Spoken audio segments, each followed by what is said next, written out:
Всем привет! Обобщая некоторые мысли из моих предыдущих видео на тему культурное наследие и культурная деградация, мы приходим к следующему выводу. К концу 70-х годов, к распаду Советского Союза, практически все некогда благие советские установки переродились в свои противоположности. Сами по себе, что ли? Вот смотрите, крестьянский мир, он стал ассоциироваться с деревенщиной. Крестьянские деревенские, крепкие, работящие мужички, как у Шукшина. Они выродились в возлюбленных алкашей. Или они просто всегда такими были, а нам их другими показывали. О простом советском городском человеке, живущем в клетках отдельных квартир, стали снимать еще шестидесятники. И красной нитью их фильмов всегда является тема эмансипации личности. В них обсуждалось то, как быть другим в этом обществе, которое все время хочет упаковать себя в какую-то свою коробку, в какую-то свою матрицу.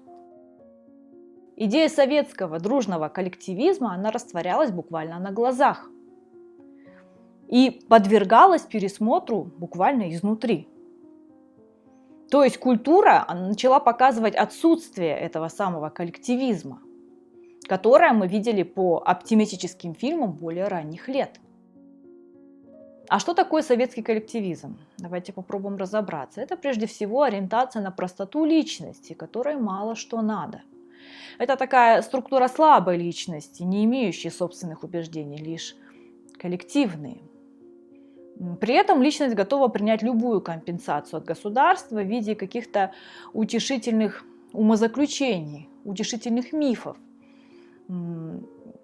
вроде измышлений о великой победоносной войне, о великодержавности, о героическом прошлом, о светлом будущем.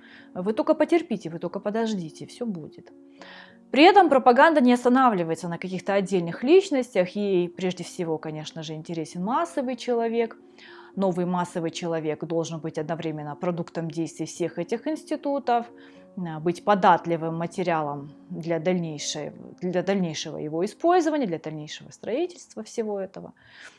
Тотальному государству, безусловно, соответствовала и новая система социализации. Это координированная работа массовой школы, массового вуза в одном направлении с единой идеологией. Это работа народной пропаганды, безусловно. Это координированная работа каких-то массовых политических организаций, пионерских, комсомольских, каких-то военно-спортивных организаций и так далее. И это организация единой пролетарской культуры, безусловно, которая управляемая посредством каких-то творческих союзов из строго выбранных кандидатов, выбранных творческих работников. Вам ничего это сейчас не напоминает? Недолго музыка играла, да? Видимо, мы опять к маршам с вами возвращаемся. Никто не хочет разобрать на фортепиано. Кстати, знаете, и сальто Газманова опять пригодилась. К слову, сопоставляя с другими странами, такого рода правила были характерны не только для Советского Союза, но и для ранних этапов других режимов. Фашистской Германии, фашистской Италии, Китая. Но если говоря о них, мы имеем в виду относительную краткость существования таких режимов, то есть 12-20 лет, то, вспоминая Советский Союз, мы говорим о 70-летней истории. И, возможно, вполне оправданы следующие вопросы, которые возникают. Влияло ли все эти институты на структуру самой личности советского человека? Переносились ли эти установки как ДНК? То есть, каким образом этот тип человека повторялся в последующих поколениях, если он повторялся? Мог ли этот тип личности, эта структура личности и далее во времени, через поколения обеспечивать функционирование этой институциональной системы, если можно так выразиться. М? Казалось бы, но тем не менее именно в сталинские годы в воздухе чувствовался единый дух. Люди были заражены единой идеей, что идет Великая Очистительная война, Великая Очистительная борьба со злом, которая воплощалась у нас в соседе. Неважно, ближнем, дальнем, вашем соседе по лестничной клетке, неважно. Но важный момент. Кем были все эти люди? Тот самый массовый советский человек. Городское население с их городским укладом жизни и городской культурой стало складываться только после смерти Сталина. И то только в больших городах, составляя на тот момент не более 15-20%. Все остальное население, а это практически 80%, было сельским. И они начали получать возможность уехать из деревни только после 1970 года. Вот как это комментировала Наталья Козлова, доктор философских наук, профессор, специалист по письмам, дневникам и воспоминаниям советских людей, на материале которых она написала книгу, которая называется «Горизонты современности. Голоса из хора». Цитирую. «Часто называют советское общество обществом рабочих и крестьян. Мне кажется, что вторая часть и крестьян – это как бы уступка реальности, что общество рабочих – это идея, а общество крестьян – это реальность». Еще цитата историка и культуролога Игоря Яковенко, он тоже интересно описывает советского человека. Итак, цитирую. «Он перебежал в город, он утратил деревенские модели поведения, он утратил деревенские запреты, деревенские принципы, а новых он не обрел. Есть такой закон, что человек, приезжающий из деревни в город в первом поколении, проваливается в культурном отношении. Он утрачивает ту культуру и не обретает новую. Во втором, в третьем, в четвертом он может подняться до города, а может и не подняться. Но первое поколение всегда деградирует в культурном отношении. Вот этот мигрант первого поколения и был тем, кто сделал революцию. И был тем, кто составил костяк советского общества и костяк аппарата советского. И есть тот самый слой, который эксплуатировался». Колхозные крестьяне 60 лет из 74, 91 минус 17, да? Скорее были на положении крепостных. Рабов, другими словами, чем достойных работников колхоза своего. Судите сами. До 1976 года 50 миллионов колхозников не имели паспортов. Они не могли распоряжаться результатами своего труда, потому что все забирало государство.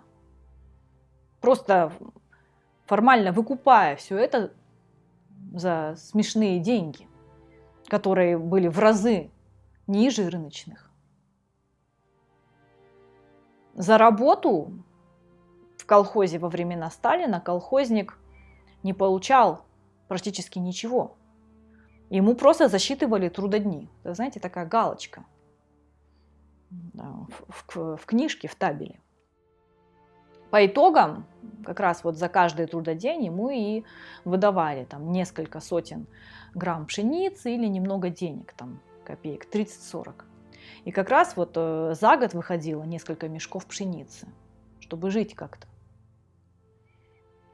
Они платили налоги, безусловно, что было похоже больше на оброк во времена крепостного права. Также они должны были бесплатно отработать там, на лесозаготовках, на ремонтах дорог каких-то и тому подобное. До 1960 года им не платили пенсии. Они питались святым духом коммунизма, видимо. Львиная же доля денежных ресурсов всегда уходила на оборонку.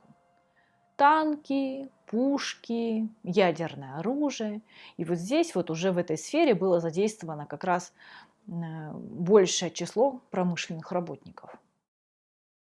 Анализируемые мной источники описывают бесплатное образование, бесплатную медицину, бесплатные квартиры следующим образом.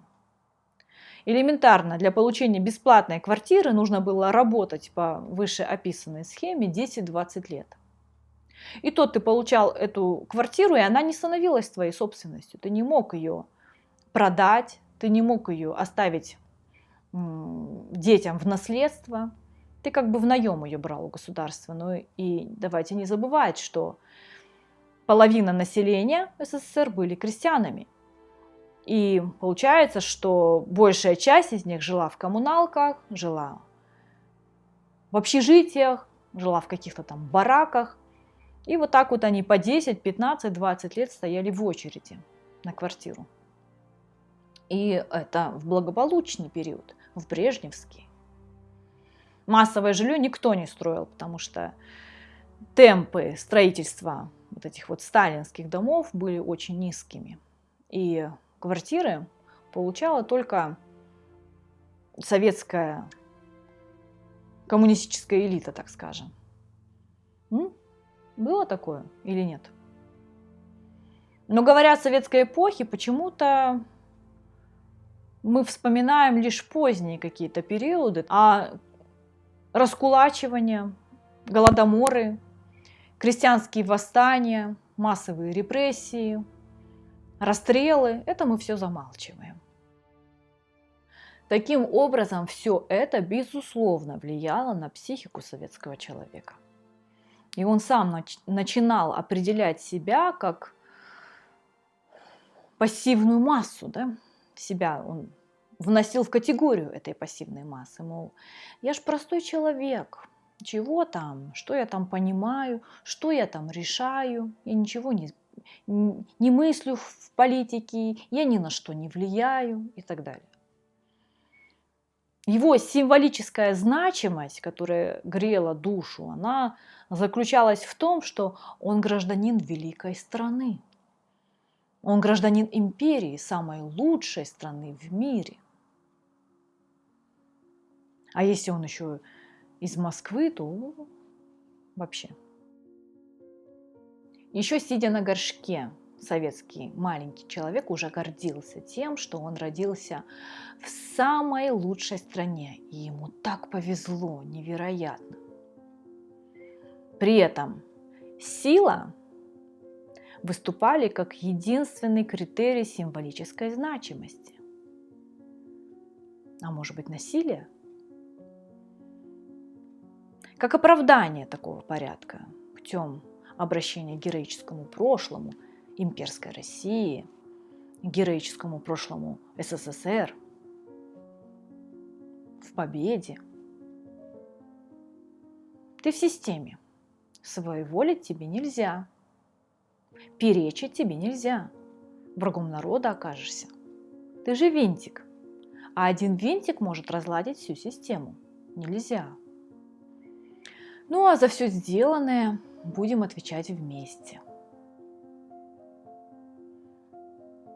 Ну а своими противоречиями в душе ты справляйся как-то сам, самостоятельно. Вот поэтому люди и снимали такие фильмы о противоречиях, о чем я в самом начале вам рассказывала. Кстати, многие обижаются на слово «совок». Но ведь оно родилось внутри, оно не привнесено откуда-то. А может быть, это и есть перевернутая сторона вот этой вот советской гордости, великодержавности. Что обижаться-то на другую сторону медали?